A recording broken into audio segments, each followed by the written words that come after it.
Tumawag ang auntie mo sa akin recently at pinapalitan ang administrator ng mamanahin ni Catherine.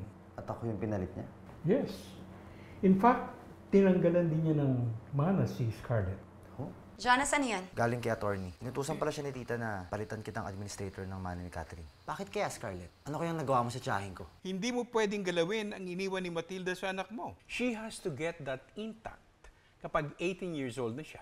Magkasama si Catherine at si Isabel ngayon?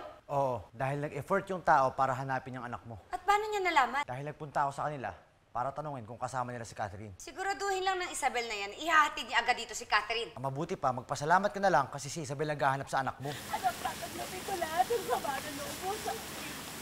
Ano na kaya ito na ako makabawi sa'yo. Huwag ka umalis.